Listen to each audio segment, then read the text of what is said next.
back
The top 8 teams from each stage will actually get the chance to compete in the OCE Championship. The winner of the last chance qualifiers will actually receive a ticket directly to the champions.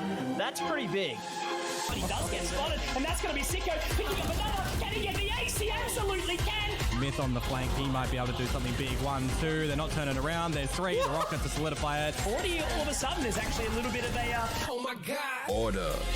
We want to get to the international events and have a really good run, even win them, and bring a huge audience back to Oceania. Mind Freak. He gets a second as well, looking really good here. Grimmer's Disciples. We're expecting to come out of our group as the #1 seed. Meow Meow. 1 versus 1 situation now. Gets the jet dash, hits the kill. Clarity Esports. Our strength is definitely our unpredictability. Bonkers. Just though, it's down to a 1 or 2. Fun Crew. And just like that, flawless to come through for Fun Crew. Yeah. Iconic. Panic doing a lot of damage to Clutchy as well. 1 more bullet and he's going to be out of the game. Dawson going to be the one to take people out of the game. It would seem Panic going to be able to take them all out. Oh my gosh, Panic!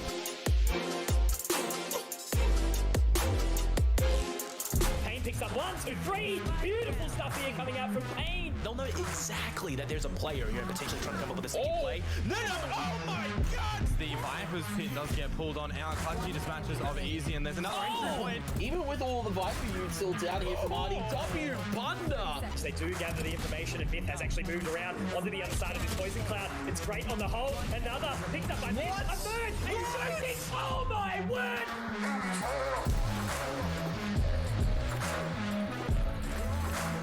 Welcome everyone to VOT Valorant Oceania Tour 2022 playoffs. Me Avril with Mitch Pilly here as we're heading into day 3 action now. How you doing, dude? We had some crazy games yesterday. Yeah, for sure. Very, very close couple of maps. Maybe on paper, some upsets, but now we're heading down into that lower bracket. We're going to eliminate a couple of teams and have some spicy matches for sure. Absolutely, man. Well, things are heating up over here in playoffs. If you're not too sure how the playoffs works, let's go ahead and take a look at the breakdown.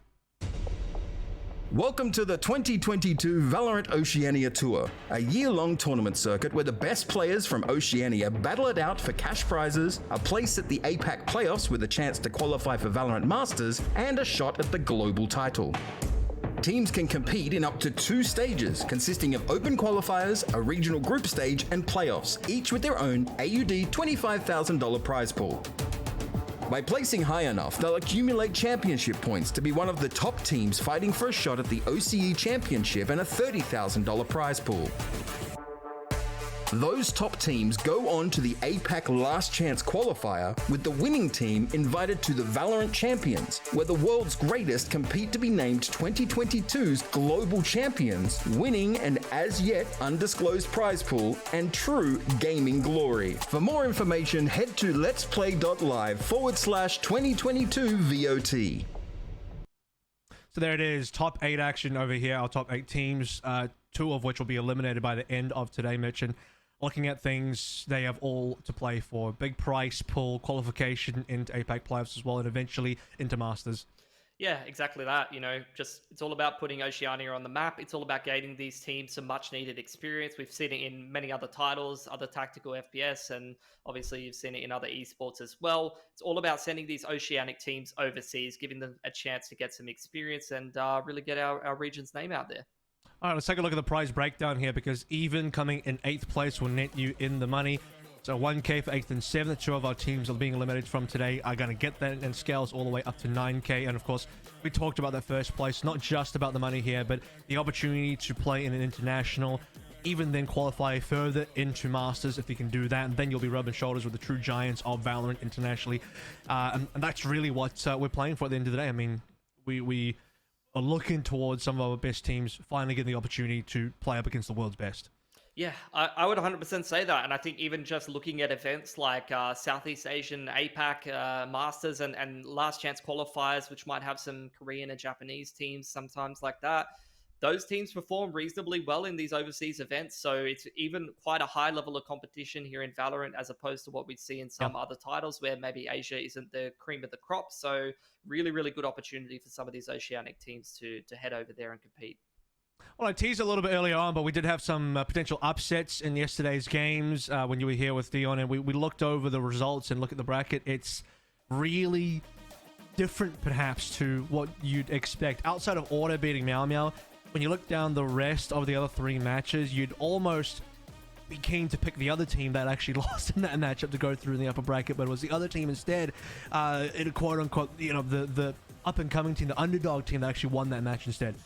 Yeah, worth mentioning as well, one small change to the bracket that we do see here is that it is no longer Clarity. We do have Honey Badgers returning to their old name of fame, so I imagine those guys probably looking once again for an org, and they've got a nice little upper bracket game, another chance to have a crack at Order after their group stage. But you were talking about some of those games that we had yesterday, Bonkers Iconic, Fun Crew Crimis, both of them going the opposite way that I expected based on the form of those teams and what we saw from them in the group stages. Yeah. But I think in the current state of Oceanic competition and looking at the teams on paper and what we expect from them in terms of the players, you know, what we've seen from them last year as opposed to what we've seen from them more recently, I feel like all of these matchups can go every which way. It depends on the form of the team on the day. It depends on how much effort they put in, whether they've got a good read or, you know, they're in some good form on the day. So I think that's what makes it so exciting in Oceania. Yeah, there is a bit of inconsistency in terms of the results, but all of these games are super, super close and tantalizing. I mean, you want to have games where it can be difficult to predict results sometimes. Wouldn't really want, you know, super one-sided games or extremely, you know, predictable games. So let's take a look at now which 2 matches we'll be bringing on for today's games. I already alluded to the fact that we'll be looking at a lower bracket. So after today, 2 of our top 8 teams will be eliminated. The loser of Meow Meow Mind Freak and the loser of Bonkers Crimis Disciples. But then, of course, the winners as well go to the lower round 2, so they get to continue their journey in VOT playoffs and see if they can really make it deep, eventually maybe even go through the grand finals. So we'll see if these teams have the capability. I certainly think somebody in here, one of these 4 teams, I'd probably say would still have a real good shot at making it super deep, especially when you look at Bonkers Crimis Disciples as a matchup where both of those teams you would have expected to be in the next stage. They probably would have been, you'd be surprised that they're actually in the lower bracket right now, both of them at the same time. Yeah, for sure. They both did super well in the group stage. I think Crimis went 3-0. Bonkers had a very, very close series against Order, which showed a lot of promise for them. And I'd echo your sentiment as well. And I think it's a great thing for our region when all of these teams are so competitive, even though we are going to be eliminating 2 teams in the lower bracket, sometimes in these minor regions like Oceania. That's a bit of a formality. We see some of these teams go out in the lower bracket and we say, yeah, that was kind of expected. But with the competition being so tight, with so many quality teams participating at the moment, even some of these teams going out in last place, a perfect example of that. If Mind Freak were to lose their series today, that would be the core 3 of a team which qualified for an overseas event last year, effectively getting themselves a spot in the grand final of that competition last year, going out in last place. So let's head over to our first match now in terms of lineups, and we'll zoom in on that match in particular. It's going to be Meow Meow versus Mind Freak.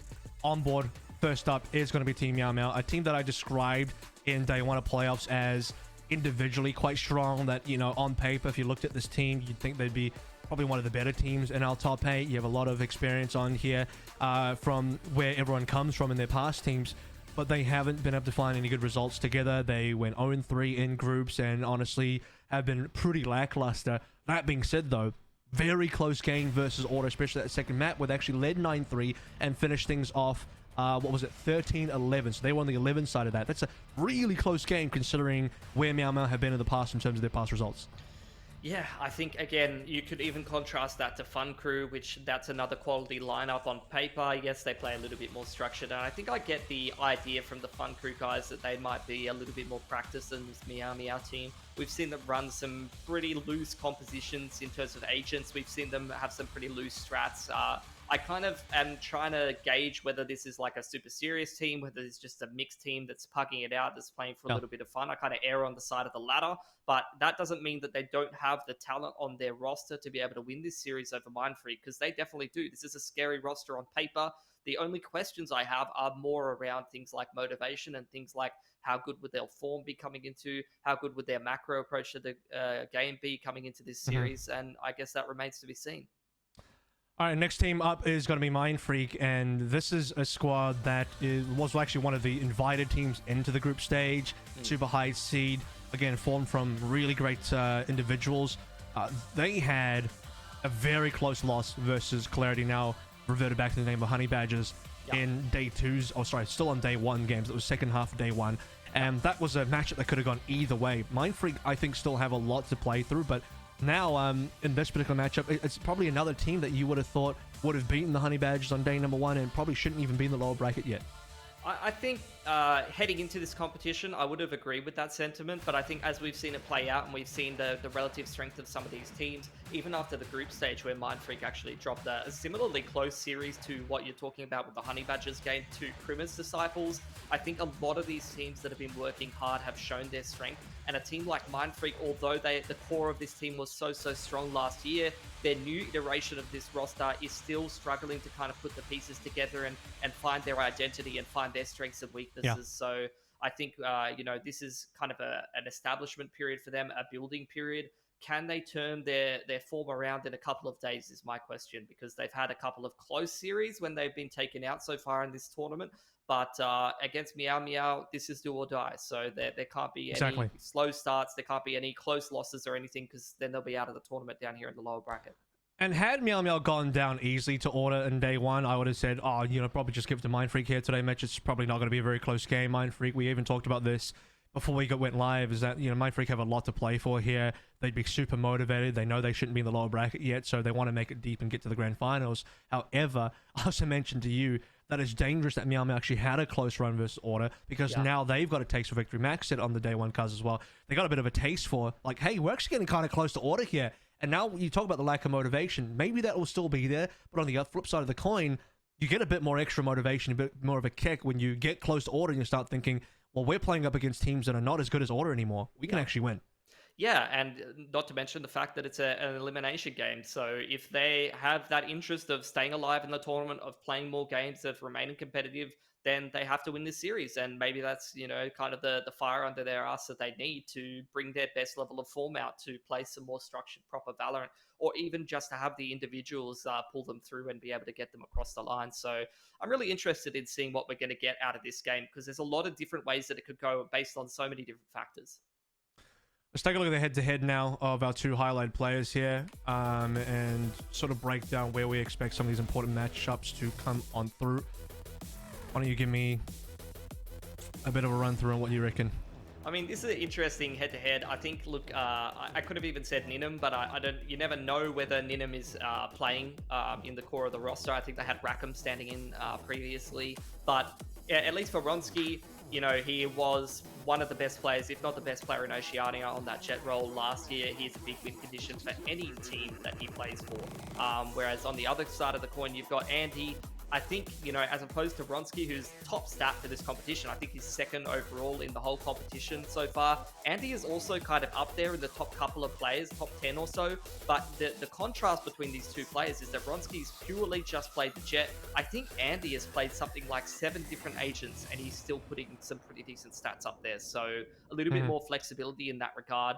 And I don't know how serious a lot of those agent choices are and a lot of these agent compositions are, but one thing's for sure, if I don't know what they're playing, then Mindfreak definitely isn't going to know what the hell they're playing when they hop into the server. I mean, I kind of jokingly put Andy up on the head-to-head on the first day, and then after seeing that game, I'm like, okay, well, there's maybe a good reason for that. Andy was insane on that first day, so happy to see how he's going to go up against Ronsky. Map Veto's are ready, so let's go ahead and take a look at where the maps and bans are. The first couple coming through, I think, will be no surprises. Meow Meow have always banned away Bind, and Mindfreak always get rid of Fracture. Yeah, I'm just going to go back and take a look at what these teams have been putting together so far this year. I mean, Icebox, Breeze, Haven, these are maps that we're relatively familiar with. I think Mindfreak, they've shown some improvements on Breeze so far. Icebox seems to come into every series, no matter what team we're watching. Icebox makes it in. It seems to be the staple in there. And Haven's seen a fair bit of play as well.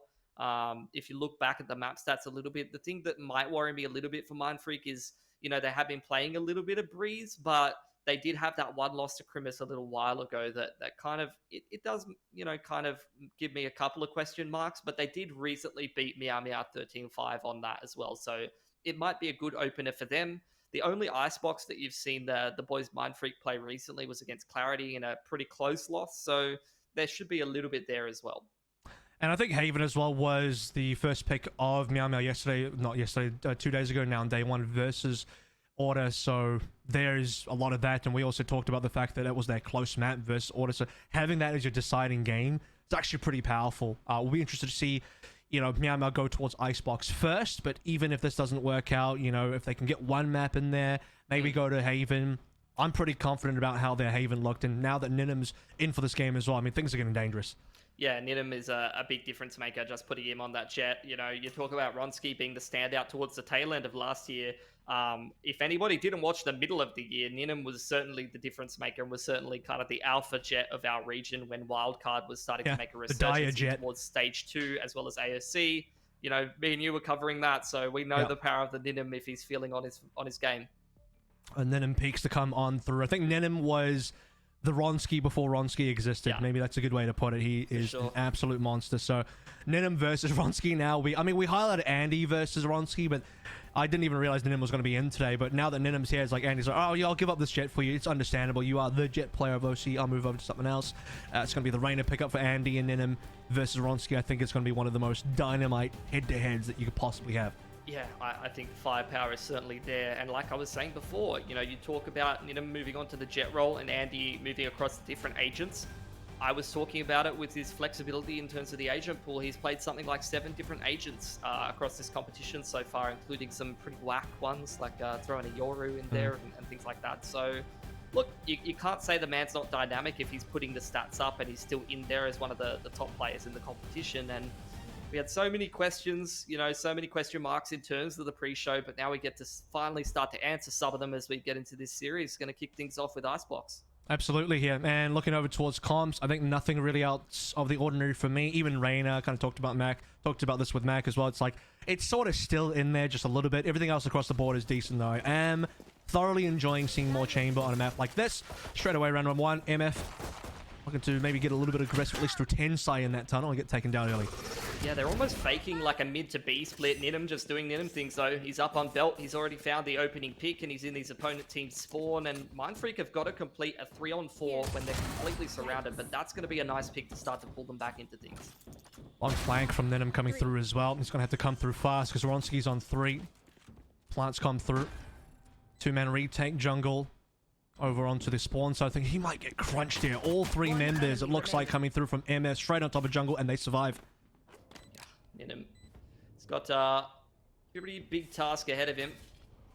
Dart does come in, he just completely ignores it, doesn't even choose to deal with it, and that will end up being his undoing. Sicko's able to come in, just spray him straight through the Viper wall, and Mindfreak around that was pretty chaotic. Might not have started the way that they wanted, losing that opening pick in middle, and then with Ninim kind of coming up over the top of belt and finding another pick, but they were able to actually turn around the 3-on-4 with some nice team play over towards that A site. The triple swing on spawn was nice to watch, and they kind of dig themselves out of a bad situation. A good read from MF as well to, you know, be able to at least get down one of those last 2 remaining defenders. 2 forced marshals here. 3 guns in terms of, I mean, it's not even, it's like a half buy coming through a Myanmar because you even have a sheriff, so Norse's not quite on 2k. Got armored marshals. You can hear both of them being shot through currently, or at least that's, I think that's, who's that? Andy over towards B. Just good protocols with the drone coming in, checking all of those close corners. Able to isolate the Sage early on and give them the man advantage, but you cannot take these marshals for granted. Wall goes up, you get the dart over the top for safety, and they're going to try to attempt the wall plant. So far, so good here, Avril. Plus, she was in a good position. Taken down by Tensai, though, straight on top of the wall. Could have had a tech there. Unfortunately, the Classic didn't land any of those right clicks. This is where at least one of the marshals will come on through. So Ronsky down to Ninim. Retake is still difficult, though, because you're retaking with 2 marshals. Andy makes another good one on the Sicko. So 2 versus 3. Vandal did get dropped. I think Ronsky was the Vandal carrier that did come into this round. And, well, just stay composed here for the rest of MF. As Jungle and Andy eventually have to peek on through. They'll get taken down. And Vandal has been recovered in Tensai's hands. Yeah, half buy does get some damage done, does start to unsettle the Mindfreak economy a little bit, but they're just going to even up their cash across the board.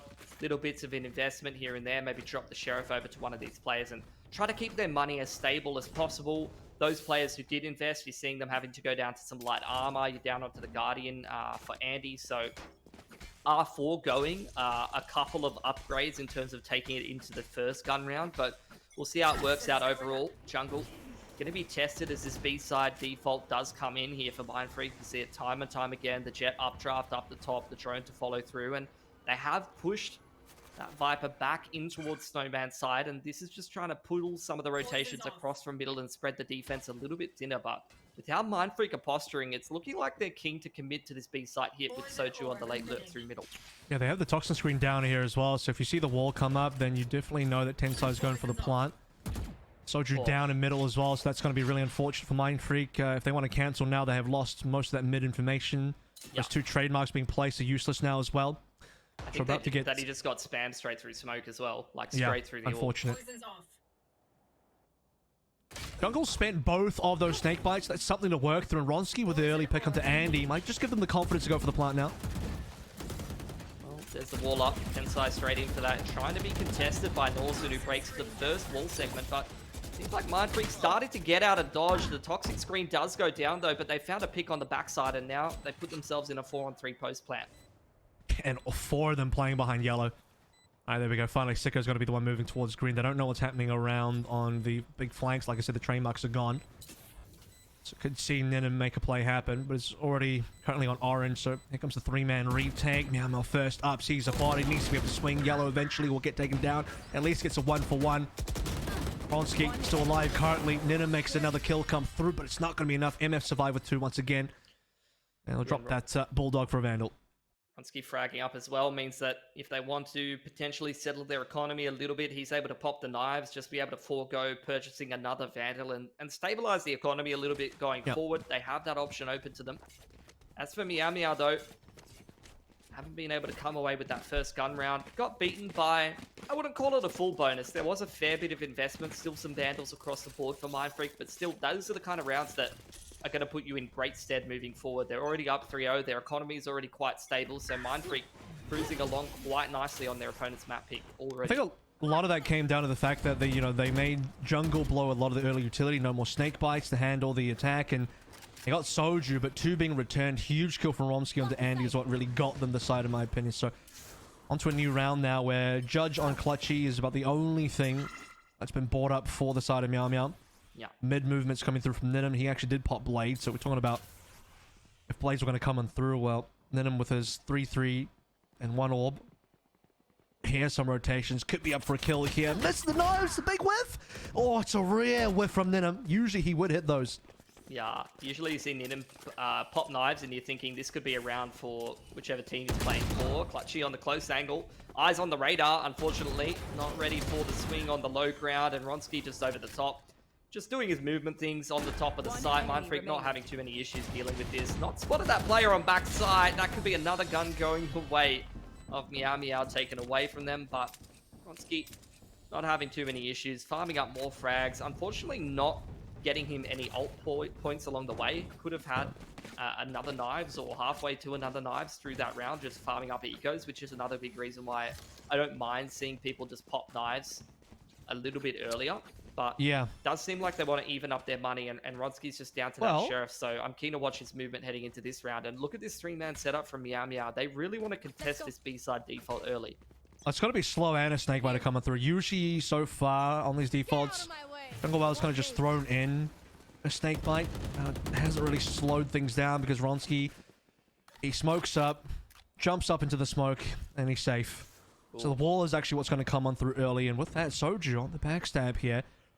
Timing's good as well because Jungle's already gone, which means Soju's going to have a pretty clean ability to take on through. Clutchy tried to play it over to those like gates and just completely get shut down. And speaking of which, 3 members from Meow Meow instantly dead easy as I like it. There was such good positioning there for Meow Meow. They got agency over towards A. They had Clutchy in towards jail. And just nothing came of it. All of the duels going the way of Mindfreak. Couple of fluff shots. Jungle's got something to say about it though. He has found himself a pick on the backside. Norson's got the flank under control, but I'm not sure if this is convincing enough to say that this retake's actually happening. Oh, Tensai down though, things get really awkward. And this is where you don't have a pit place. You were pretty confident in your numbers earlier. And now you're thinking, alright, you get Norson down.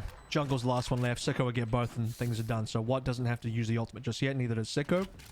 Decent farm up round. Ronski only popped knives anyway. Didn't have any further investment, so bank that money up and convert that into an operator. On the other end of things, Nenham gets a Marshall, and that's the only real buy they're going to have.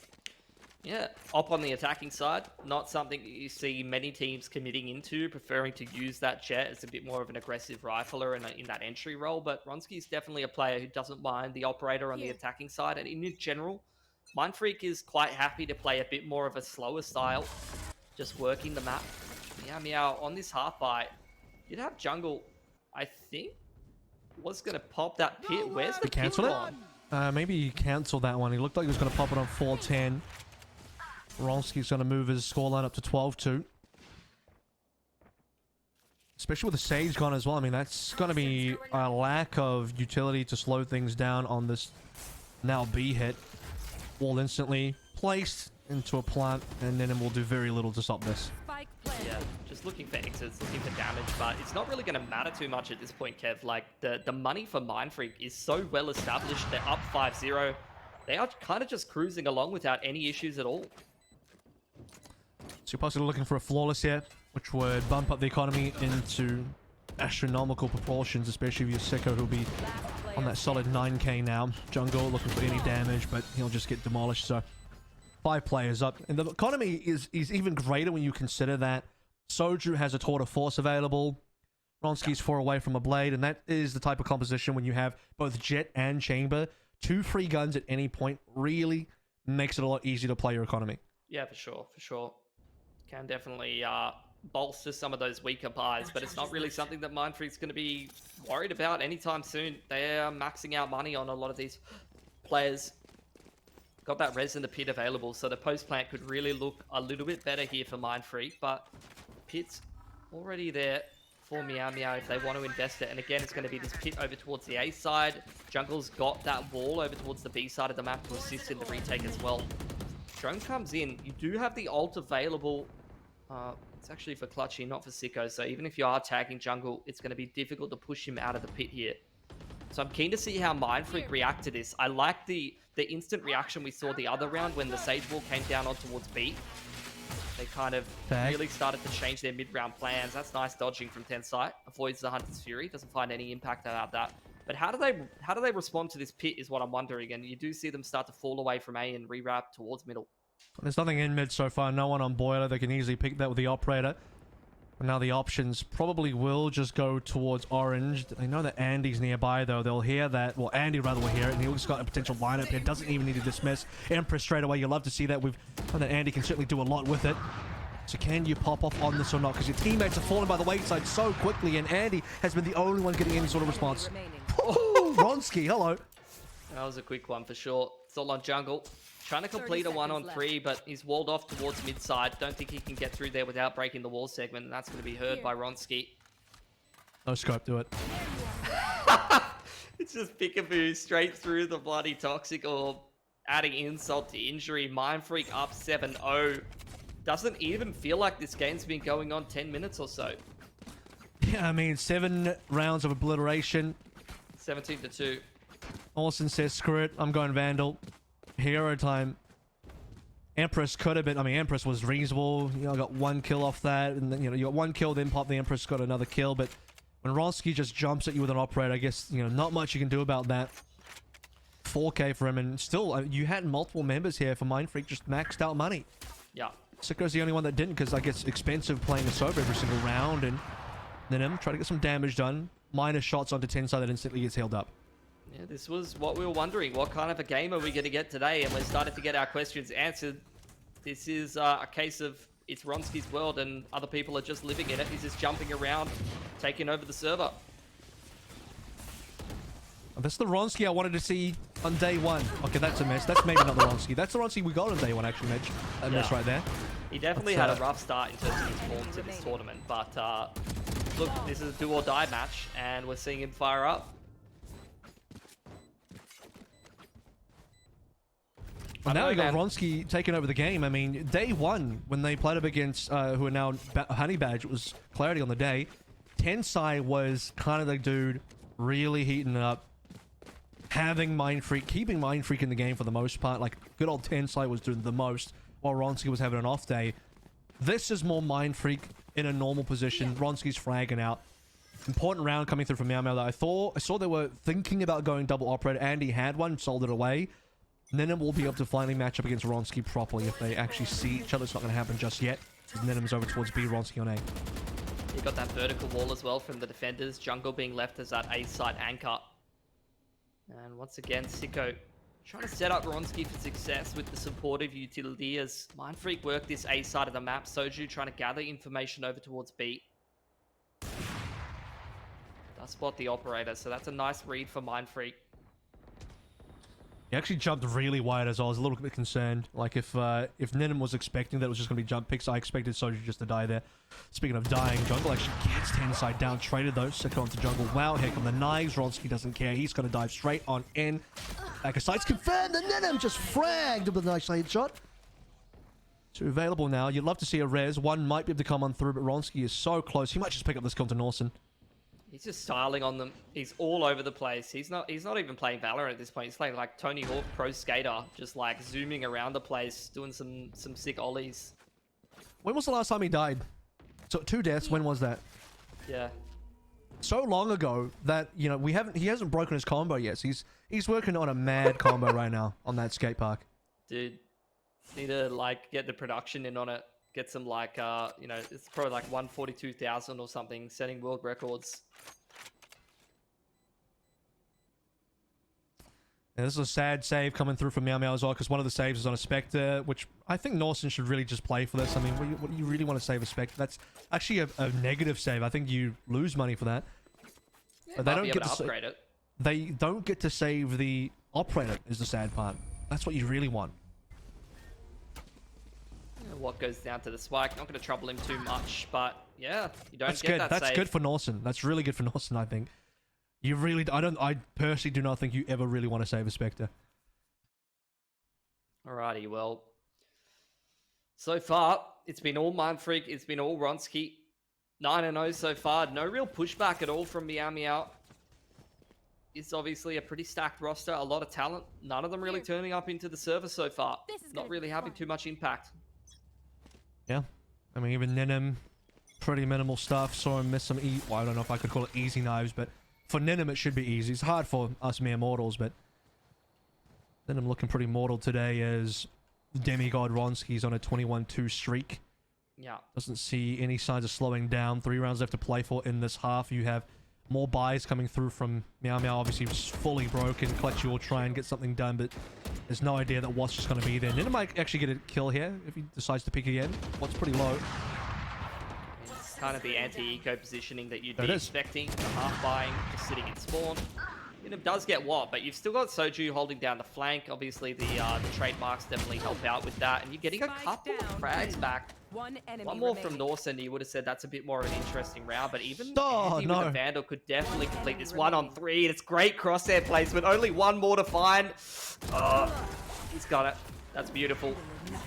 Just good positioning, good crosshair placement, anticipating the peaks. And is that what it takes for Meow Meow to win a round? Apparently so. Yeah, I mean, Ronsky finally face plants there, so I don't know what his final score was, but let's hope it was a good one. 22-3 is still decent. It happens, you know. I've watched X Games. They face plant sometimes, and Meow Meow is going to be the guy that, I don't know, maybe he walked up to the park and just tripped him over. He had enough, just pushed him over a skateboard. 5 out of 6 now, trying to rescue the score lines in whatever way he can as he gets closer to that Empress. There's still 2 more rounds to play through. If it's a 3-9, it's at least, you know, less embarrassing. Tour de force now to come on through. Yeah. It's going to add a little bit of a different dimension. Multiple players with that operator just looking for picks. Ronsky over towards the A side of the map. Soju trying to work that B line. Punish any potential aggression. Drone goes in. And you get the drone back. So both Sovers and both of the ops just whipping things. And after seeing a couple of players over there, Mindfreak begin to reroute, start to turn their attentions back towards middle. I think it's just going to be a quick split towards kitchen side. I mean, Mindfreak got the message there. They're not welcome over towards A. It's fully understandable here. Jungle, no shots connected. Ronsky, by the way, still styles on Nenim. So here we go. Kitchen has been found. Spike coming on through. Could be a plant on top of site. Every now and then you do see those. Yeah. Last player standing. That'll be pretty comfortable. I mean, Andy, again, is the main man kind of fragging up. Able to return a couple of frags, but you know, this is just not really a game you can analyze. This almost feels like a bit of a scrim of two teams on a completely different level. Mindfreak are running their game plan. Right. They are not having any issues with it. Ronski's got 24 kills. He is back in the form from what you saw last year. There's really not much else to say about it. Ronski's on a scrim scoreline is what it looks like to me. Yeah, this is not usually something you see in officials, but when the other team's not giving you any pushback, you know, you got to pass the base test of being able to shoot back. And right now, Meow Meow, they can't. Yeah, and then I'm just get deleted again, even with the knives. Ronski tagged by the recon. It's okay. I was going to mention, Mitch, I mean, look at these buys. This is your final buy for the half, and Meow Meow just have 2 rifles, 2 pistol Spectre. It is really sad to see. Andy's at least going to get something done off the Empress. Oh, get the kill on the low ground. Ronski's deep in sight. Perfectly positioned crosshair. It's all on Norson. I mean, Meow Meow, even in some of the other series that we've seen from them, their economy management has definitely not been their strong suit. We'll put it like that. And even if these players on the A side don't secure this frag, Soji has walked all the way through B. Should have a freebie onto Norson.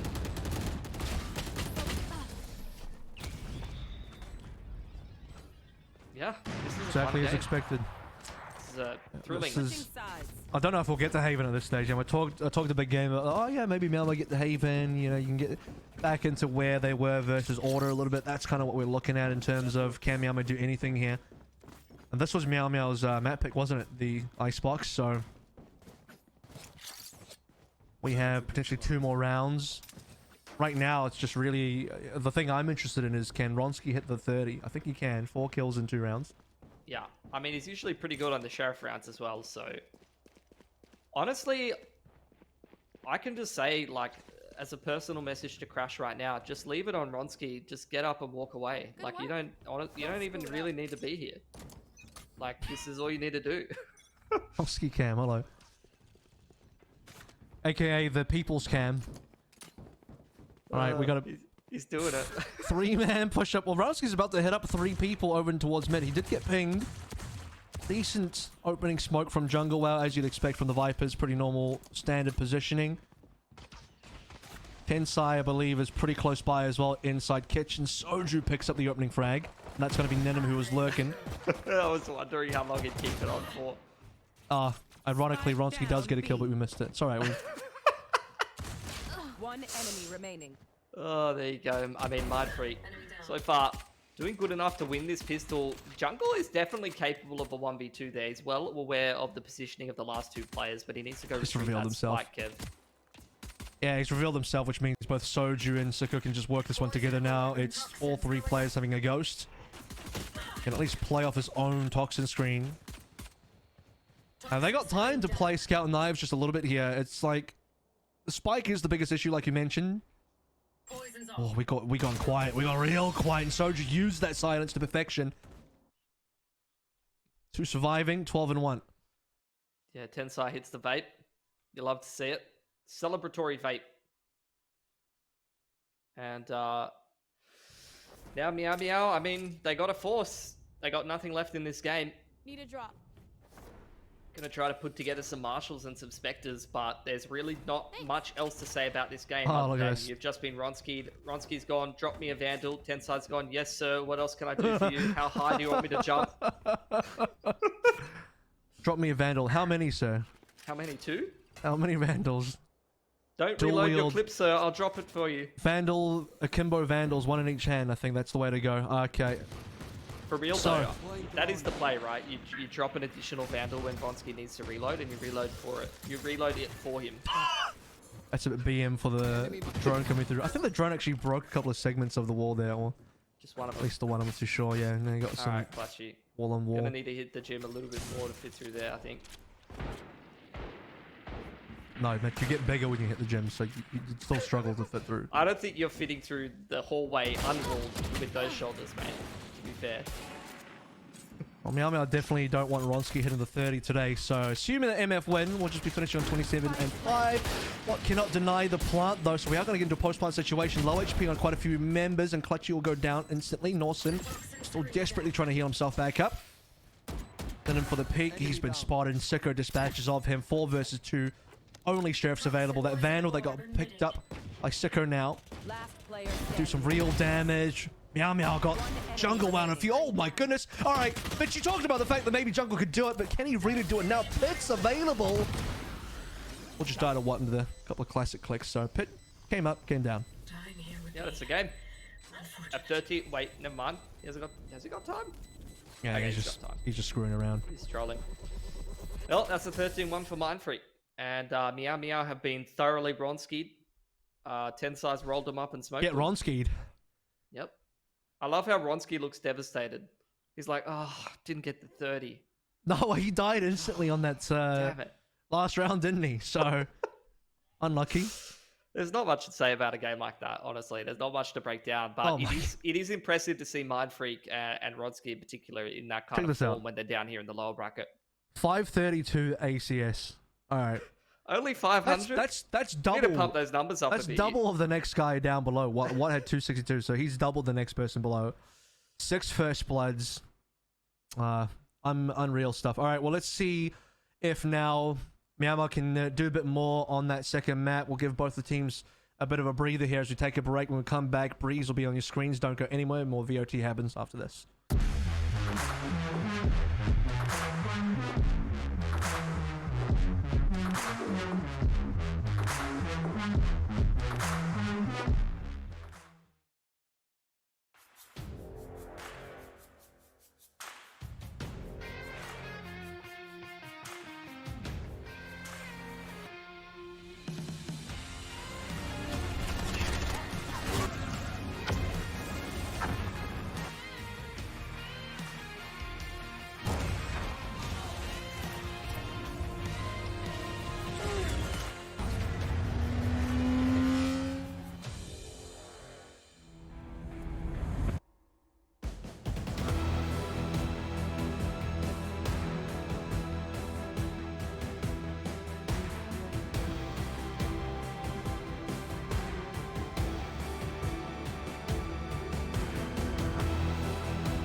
Show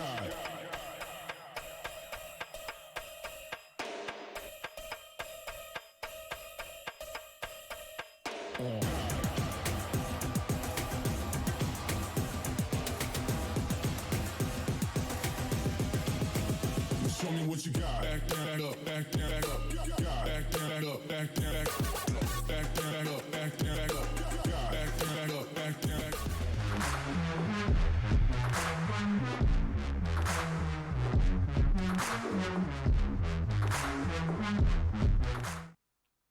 Welcome back to VOT 2022 here for playoffs in stage 1. In our elimination game, first elimination game so far of the playoffs on day 3 here. It's, I mean, Meow already out of it. They mentally checked out now. Is this the feeling of getting Ronski so hard? We're about to head into Breeze Mitch. And what was it? A score? 13-1 Icebox? Yeah, it says a lot. It says a lot. Yeah, on their opponent's map pick as well, now heading on to their own Breeze, of which the last couple of games have gone reasonably well for them. And I think the last time that these two teams played each other, it was like a 13-5 in favor of Mindfreak.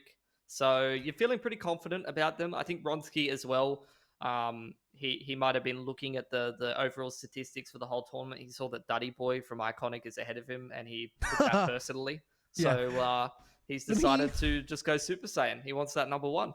I got 3 good points here, so let me break it down this way. Number 1, this is Mindfreak's map pick. That says a lot. Number 2, in that Myanmar versus Order game that we saw where Myanmar did reasonably well, we started on Breeze 5-13, so not good. They did well on Haven, but this is Breeze, and they only got 5-13. Third and final point here. When Mindfreak played up against Honey Badgers on day 1, and they eventually lost to that team, by the way, in that best of 3, but they beat them on Breeze 13-6. Yeah. So when you put all those together, and then on top of it, if you want a bonus point, 13-1 on our last map on Icebox, what do we get? What is the answer when you put it through the algorithm, Mitch? What comes out on the other side when you hear all that? Well, I see Ronski is on Jet, so none of your points are relevant, and Mindfreak is going to win. That's what I've come up with. Well, I think that was... We got to the same answer. We got to the same So answer, different workings, same answer. I'd say it was very relevant. Yeah. So Great. There you go. Well, I think a bit of a different lineup between these two teams in terms of one team embracing the chamber a little bit more. You have seen Andy not mind his mixing up of things with the jet of his own. He's picking up the operator from time to time. So honestly, in theory, for this Meow Meow roster, having Minim on the jet and Andy on a chamber is not too bad of a combo if they are going to start to fire up a little bit more. As for Mindfreak, they're relying on the same comp, which has done them some good work on this map for the last couple of times. They're relying on this, you know, what we've seen in the meta a fair bit of multiple initiators, the KO and the Sova, just being able to utilize that information gathering, good flashes as well, no doubt. I describe this as like the heaviest info comp that you could feasibly run that still has a good mix of other things. So between Sova, KO, and Sky together, and by the way, I've sometimes seen a team run all 3 of those on the same site, and it's like, well, good luck not getting scouted by everything. Yeah. If you're attacking into it. It's a great comp to run this defaulty style, which is something that Mindfreak likes to do. Exactly like you said, info gathering, it minimizes risk. Just utilizing these bits of utility to be able to further inform your good decision making. And there you go. Dog comes straight in. You're able to, oh, that's cute from Andy. Just being able to get up the top with the rendezvous. And he's able to find the opener as well on top of the Sage Wall. Yeah. I think Tensai wasn't ready for it. He didn't even realize that it was going to be Andy on top of there. I was going to praise Tensai as well, not so far for that round, but for his past performance on this map on day 1 versus Clarity, now known as Honey Badgers. That was that was a bad day for Onsky, so Tensai, or somebody needed to step up, and Tensai was a bit of a monster. So I think even last year, this Chiefs core, you know, him on the KO was definitely a good move from them. And I think the reasoning for it was he'd just come across from CS, and KO, a bit like playing CS with flashes and volley. Pretty much. All right, well, Ronski, he's made it all the way onto site now. He's losing members left, right, and center, so he needs to be able to do some real works real soon. Jungle spots him. Ronski can't even pull his crosshair to the side. 2 versus 4. It's a bit of a low HP for Norson, and he'll go down through the wall to what? So, could be a plant. How confident are you, though? Take their time. Nice little dink onto the player in towards Macca's. think that's also something that you're interested in, and that'll be arriving soon. As get some trades back and forth. It's just what on the site. It's a 4K from him. You already saw a beautiful clutch from him a couple of days ago on a gun round. So it seems like what and big plays on the big side of Breeze are synonymous with one another.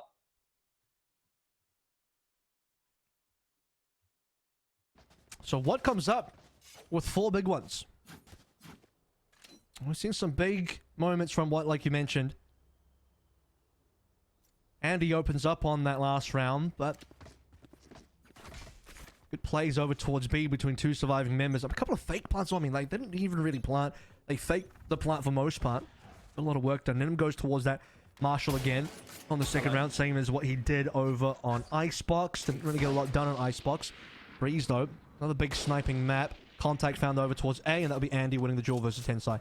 Oh, this could be a good timing for Jungle. No, anti-timing, unfortunately. He's heard the footsteps of what?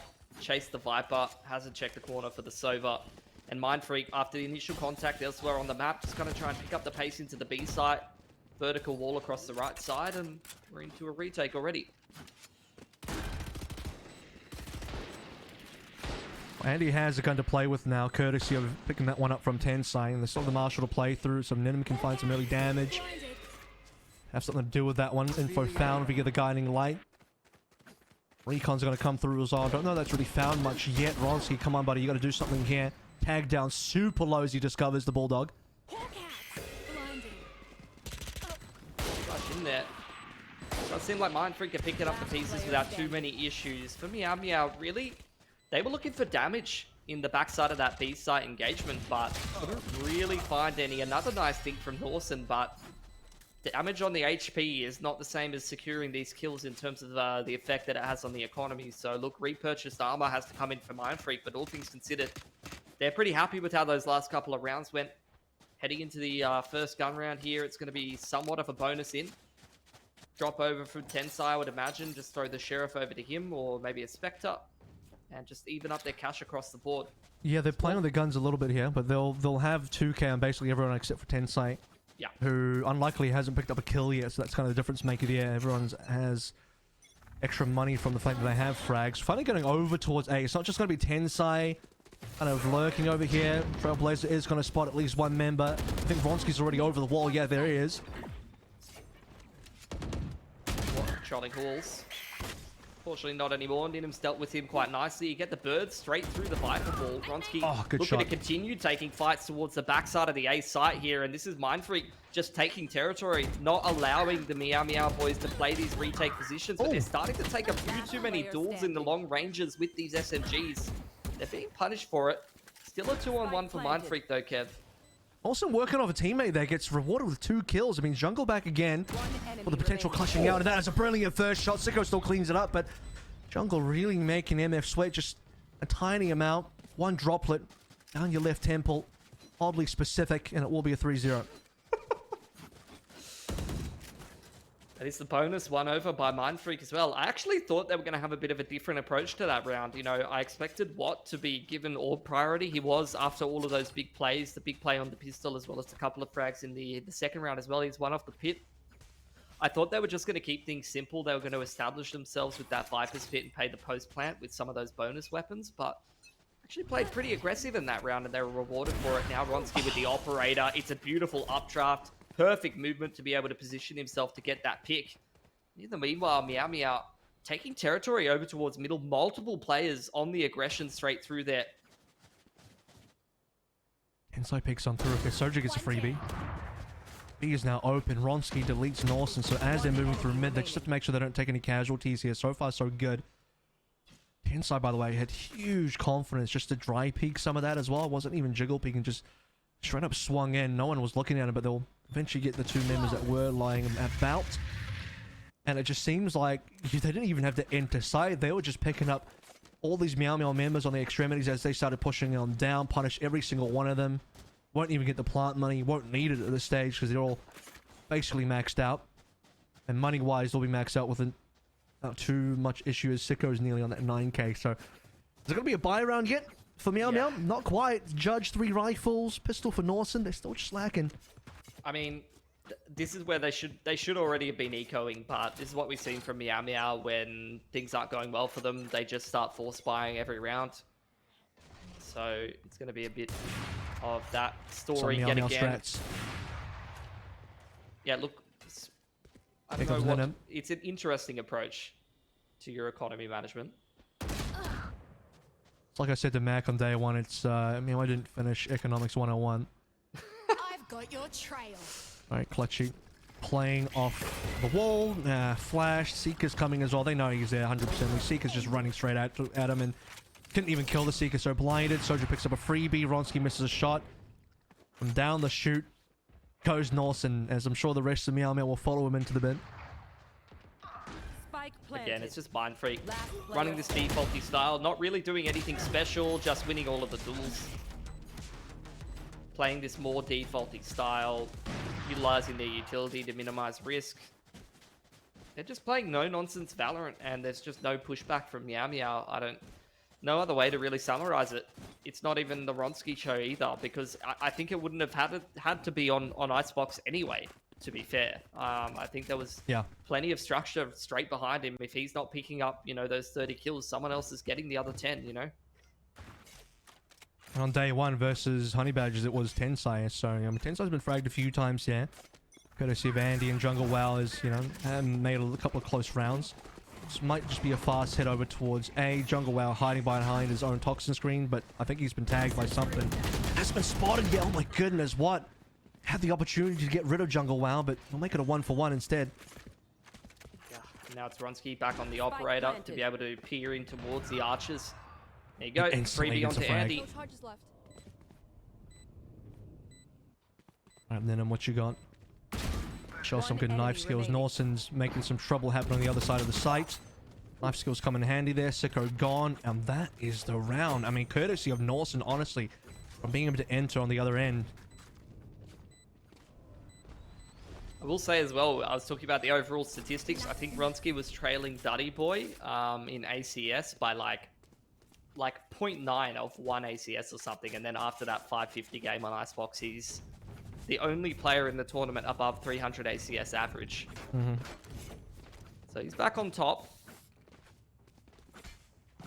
And wouldn't be surprised if he finished that way. That was a nice retake though from Meow Meow. Again, you just see that the potential's there. The multi-frag potential on these players is very, very real. Norson and Ninim both chipping in, but how consistently is it going to be able to come out? At least Ninim's back on the operator here. Let's see if he's going to have some impact. He whiffed a couple on Icebox. Oh, got an elbow. Nice shot from Ninim. Ronsky shut down nice and early. That's always a good sign for Meow Meow. On the attempt at stringing together a few rounds. I was going to say comeback, but you're only 1 in 5, so it's not like MF had breached 6 or 7. Ninim converts on a Sicko here as well. 5-3. Ninim starting to come online for real now. Clutchy, there it is. Even at 1-for-1, despite it being a really difficult situation. Good gun skills coming on through, punishing MF for peeking through A. And a long lurk from Andy as well, so this could be over very soon. Yeah, Nidim's just activating right now, styling on everyone. Doesn't quite connect on that fleek shot, but a 4K overall. Put the operator in this man's hands. Yep. And if he's going to start to get warmed up for Meow Meow, that is actually a pretty big win condition. That's Mind Freak getting Ronskied this time. Yeah. Ronsky before Ronsky was Ronsky. Get Ronskied by Ronsky. But it's actually Ninim. Ronsky now. Ronsky got Gonskied by Ninim. Highlighted this matchup, and it wasn't really much of a thing until literally right now. And he's picked up the secondary operator, which you normally would be. He must have used a tour de force in the last round. I didn't even notice it. It was all Ninim, to be honest with you. Get out of my way. They'll have that again. Ronsky's on blades. Okay, this is dangerous for Ninim. He can be caught out here. Can't dash away. He's just been nailed by all sorts, but rescued by Clutchy on the other end. It's still alive. Ninim still in the game. Yeah, you get the follow-up on the Hunter's Fury to provide coverage, and all of a sudden, Mind Freak is getting sprayed down in the choke point. There's the Viper's pit. They're going to try to get on the site and establish themselves a post plant. Meow Meow just continuing to try to harass them, to spray through the pit, and they can take out some of the members, but it's actually an open plant outside of the pit to be put down for Mind Freak. And Tensai is instantly gone as well, so the plant was down, but the rest of the game has gone awry. Here comes Hunter's Fury from Sicko as well, trying to find anybody that he can. It's a tag and a kill to Clutchy. Soju responds further with the 1 into jungle. Wow, now we're down to a 2 versus 2, still low HP for Sicko. We're seeing all these operator shots coming on through because it's the only thing that Meow Meow have. 2 ops down to 1 now. Ninim on a sliver of HP due to the decay. What knows exactly what corner he was probably going to be hiding in. Sprays through. And that's got to be it now. Mind Freak in a tough situation. Billy, there was like 3 versus 5 for Mind Freak at one stage. Yeah, I mean, that is the power of putting down the pit and putting yourself in a post plan, especially with the kind of comp that Mind Freak's running, where you're playing around the pit. You've got both the KO as well as the Sky. These are the kind of agents where you're pop flashing yourself in and out of a Viper's pit. Can be super, super strong and difficult to deal with, but very, very nice kind of team play, honestly, from Meow Meow to get Nidim out of dodge there after he gets caught by the KO knife. You get the spray through from Clutchy, you get the Hunter's Fury. Provides him that safety net that he needed. You often see this as a strategy in a bit more of a structured teams overseas, is the Jet +1. You've always got old mate coming with you to shoot the drone, shoot the dart, give you a bit of help. Imagine that, basic teamwork. Speaking of drones, Ronski's going to delete the one over towards Halls. Will also reveal his own positioning. Seeker's coming on through now. No pit to get a free plant with this time around. Decent tag on the Clutchy as well. And Clutchy, he doesn't care. He's still going to take down Sicko. So entry is looking a little bit more awkward. Oh, he just knows those angles. See what returning though.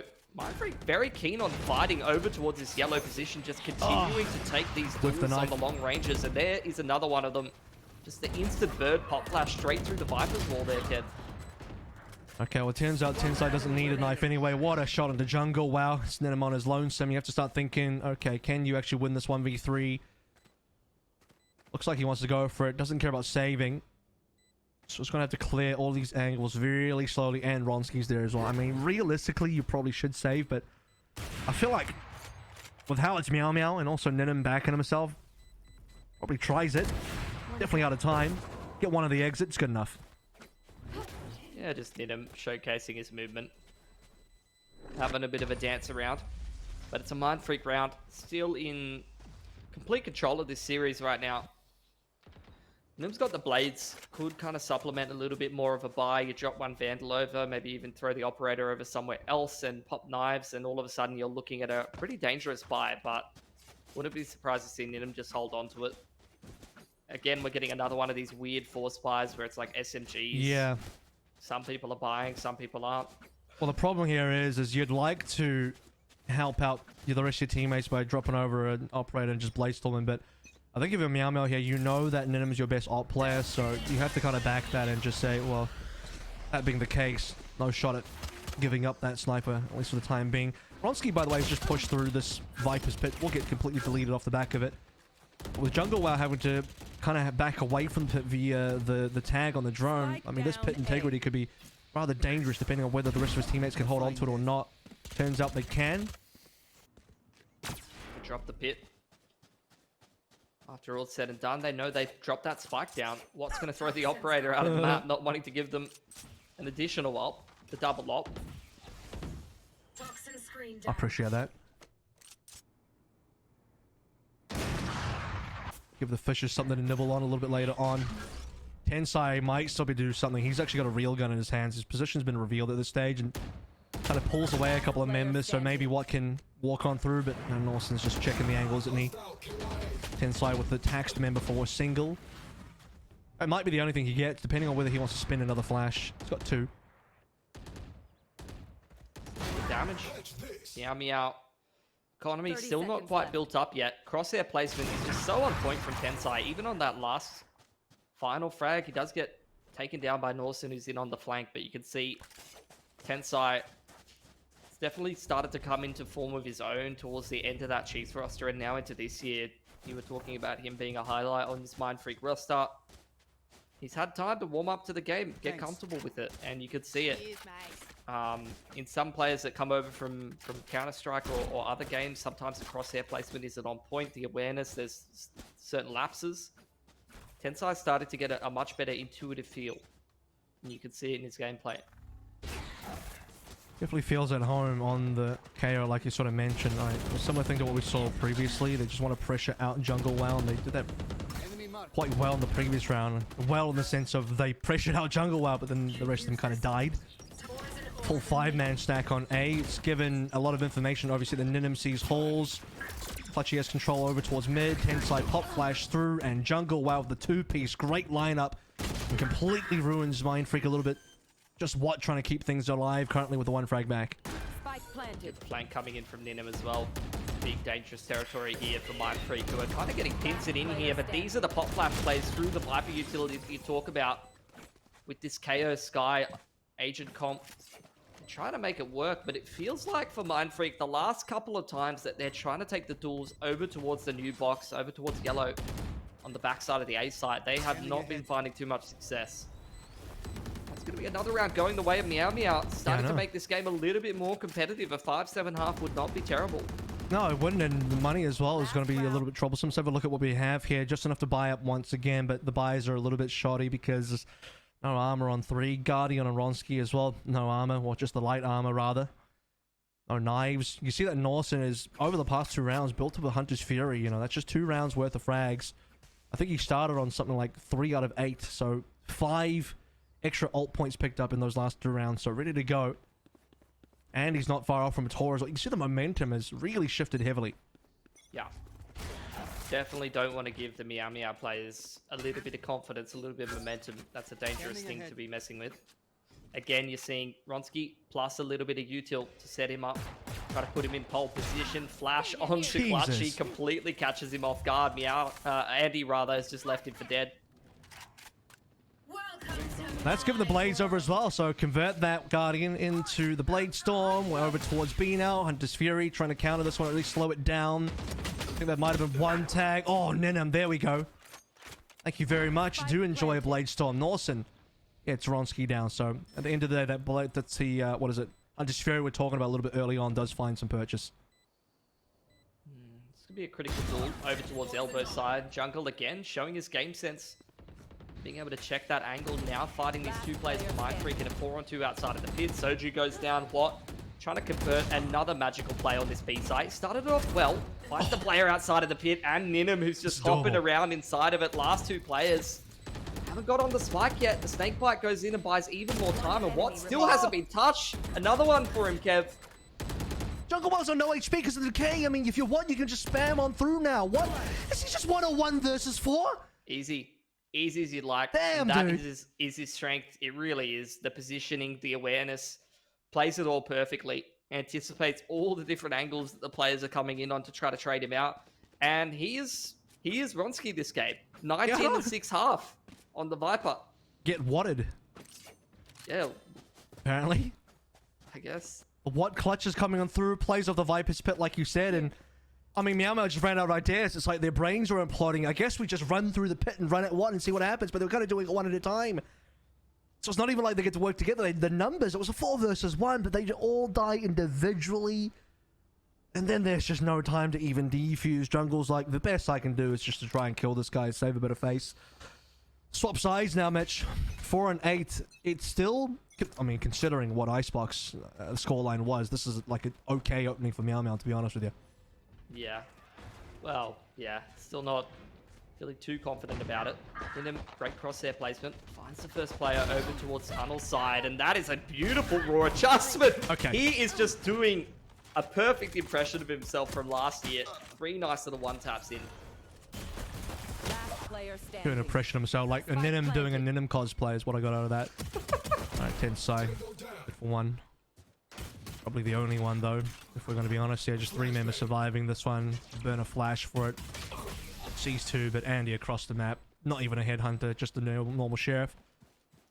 Easy stuff.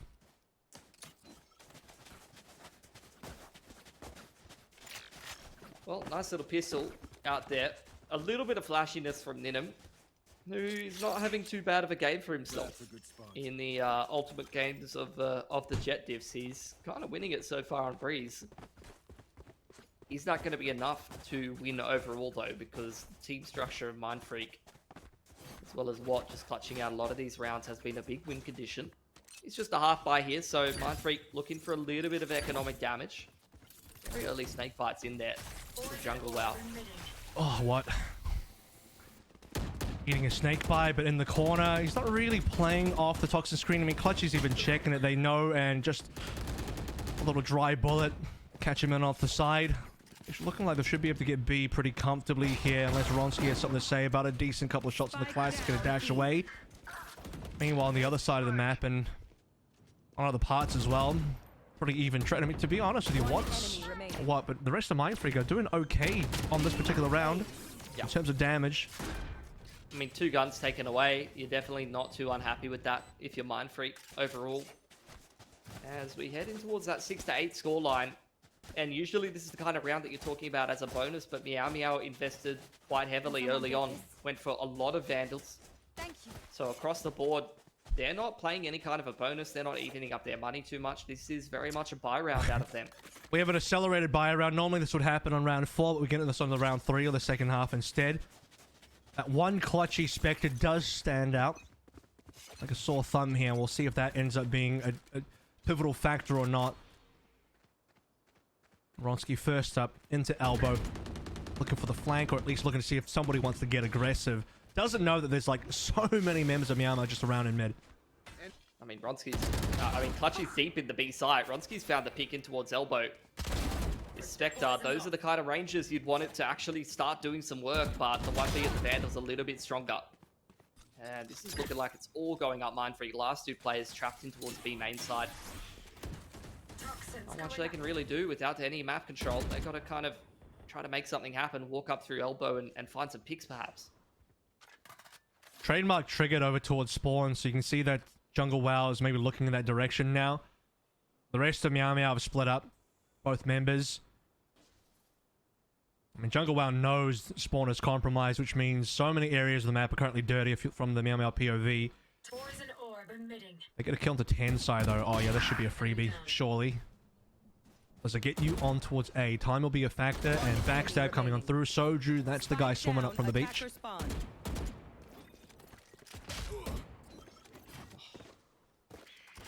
Another good damage onto Andy. This should be a reset for Mindfreak in towards that first gun round.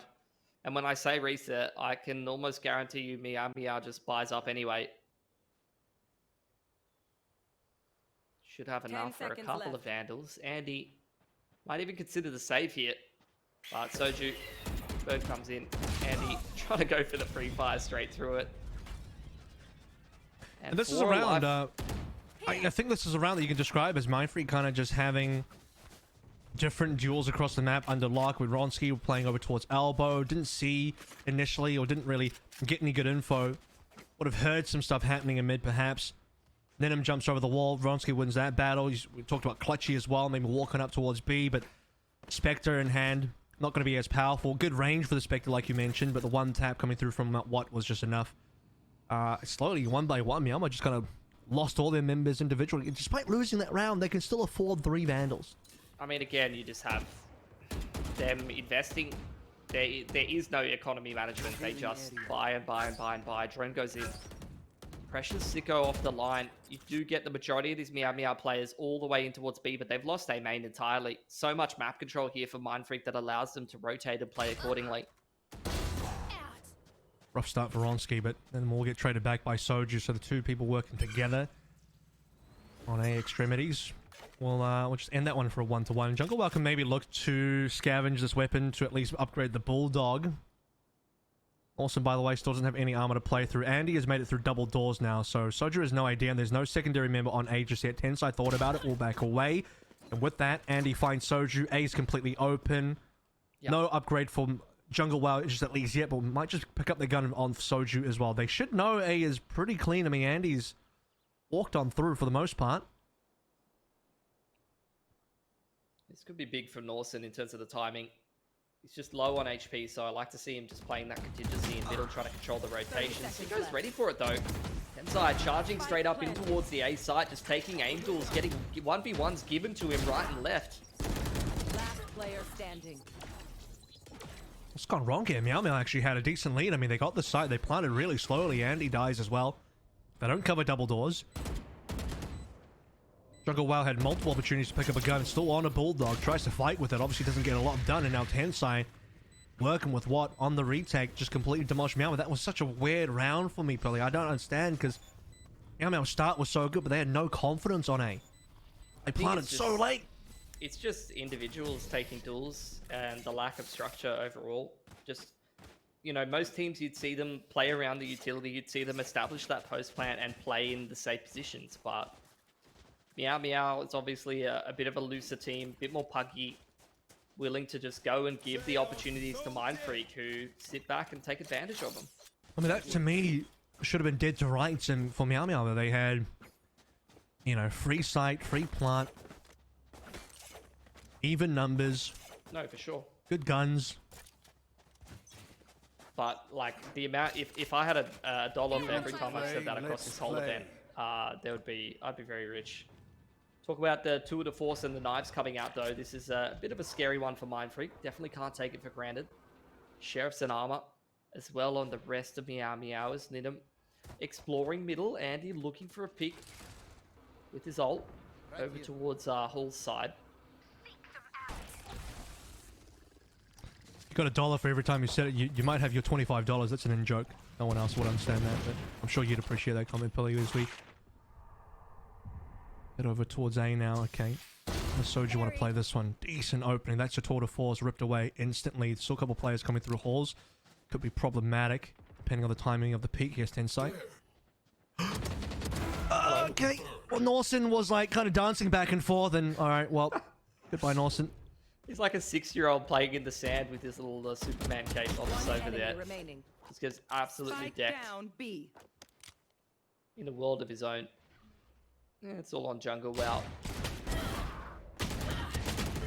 Yeah, it's good work on the Sheriff, but Mindfreak overall, again, a little bit more solid in that round, a little bit more cohesive.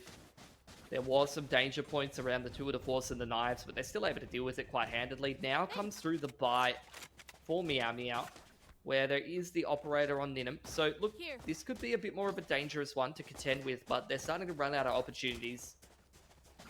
And I think overall there has been more than enough mistakes for Mindfreak to take advantage of to just win this series. Oh, we've seen that across the entire map. From the what 1v4 to, you know... This was a super winnable map for Meow Meow. Like the free plant that they had on a couple rounds ago as well. Soju picks up the opening kill. Plus the spike reveal as well. I mean, that's decent information. It's just the strength of this comp, the flexibility, the ability to be aggressive, to find information on both attack and defense. Find opening picks off the back of structured util. Look for more info with the Wolf. Just great team play out of Mindfreak.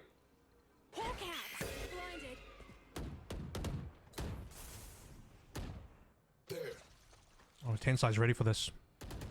One more flash left to go. Null Command's available here as well. I mean, you can definitely see Mindfreak go over 12 off that, and it's going to be spike drop down again, and you're just looking for Nidham to try and trade one back, but it's just currently not happening.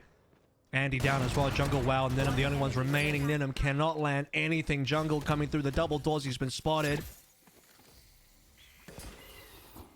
Was that his own snake bite that just came back at him? Yeah, unfortunately. Shock Dart's going to be enough to deal with him, and that's series point for Mindfreak. They're keeping themselves alive here in the lower bracket. They were heading into this tournament one of the favorites. They've had a couple of slip-ups in some close series, but to see them win this one relatively concisely is a good sign, I think. Not just series point, Mitch. This is stage point, season point, split point in terms of entire stage one working up until this moment. Yeah. 6 rounds just to reach the OT. Be fair, Meow Meow have put more rounds on board on this map than they did against Order, which you probably expect that you should be able to match up versus Order. So here comes that pit. Nidham does get Ronsky. It's a good start. Nidham, can you go more than that? Not going to happen. Can't pull up the gun fast enough off the back of the tailwind. And Wash just pushing through the Viper's Pit again. What is a master of the Viper's Pit?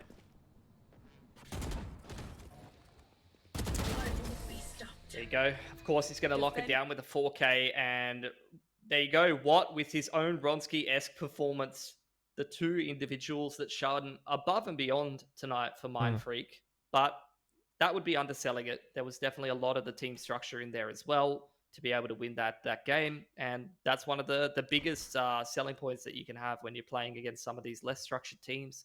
Just utilizing the team play to be able to break things down a little bit.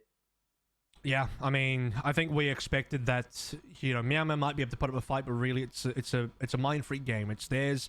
Yeah, expect them to be the favorites coming in. They have a lot to lose. They're a team that, you know, in their minds, probably understand and know the direness of the situation. They shouldn't be in lower bracket yet, and they should be in the upper bracket currently. So they have a long journey now to try and fight on through, and it really begins with a comfortable win versus Meow Meow. Things got a little bit tricky on some of the rounds on Breeze, but for the most part, Icebox was a complete wash. Just write that one off, and then we go over towards Breeze, which was pretty handy. We still have an interview coming up, but any further thoughts on how that went? Not really. I just like to see, you know, Meow Meow is the perfect example of a team where you have a whole bunch of players that could be great assets in different teams. But, you know, I really want to see people utilize this talent that they have a little bit more. You know, if you're going to come and play in VOT, I'd like to see some of these teams, you know, put a little prac in, you know, put a little bit of effort in, and that helps the whole region as a whole just become more competitive and just have more and more contenders. So, yeah. Okay, well, let's head over towards interview now with the winner, Tensai. How are you doing, man? That looked like, I mean, definitely on Icebox, you guys had the easiest game that one could probably hope for. Pilly here called it a scrim. What did you call it? It looked like a Ronski domination. That's what I call it. That's pretty much it. Get Ronskied. Yeah. Yeah.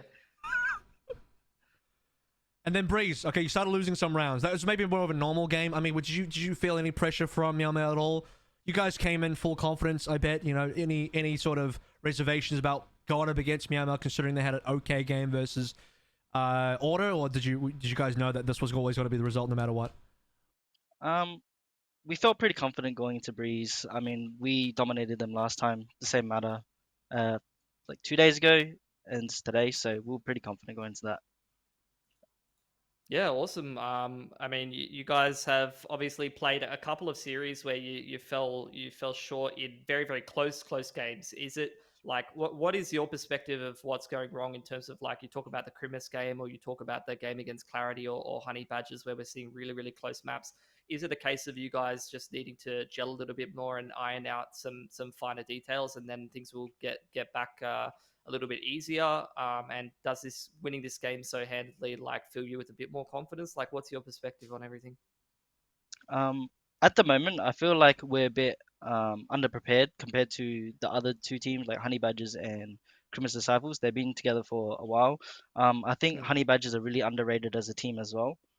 They're playing really well together and as a unit. So yeah, but going forward, we just need a bit more time. Awesome. Okay, so you're going through the lower bracket now. Obviously, you guys dropped in the lower bracket super early from your day one loss. You know, how's the feeling of the team now, knowing that to get to a grand final now, you have to make the full gauntlet run in the lower? We're not particularly unfamiliar with the lower bracket run. So last year, Ronski and Siko and I, we probably went through a lower bracket like 2 or 3 times because of our first round matchup with Order almost every single time, and then we just make our way through the lower bracket and like face them there. But yeah. All right. Well, I mean, well done for getting past the first round of lower bracket without any issues here. Good luck for your next game. I'll be paying close attention. Say hi to MJ for me, and we'll see you later, as that's gonna be game number 1 done and dusted. Mitch, Meow Meow versus Mind Freak. Pretty easy affair. Simple stuff. 2-0. Didn't really expect too much difference there. Bonkers versus Crimis Disciples, though. Oh boy, that is going to be potentially a spicy one. Could go to all 3 maps. So guys, you don't really want to miss that game. First one was just a warm-up here. That's the undercard match. We're getting to the real title match after this. So going to take a bit of an extended break because of how fast this opening match was. We're not going to be back until 5:30 local, which is Sydney AEST time. So that's in about, 35 minutes from now, something like that. So you got plenty of time. Go get some food, grab a drink, do some deathmatch, and then come back for Bonkers versus Grimace Disciples. You're not going to want to miss that. We'll see you soon.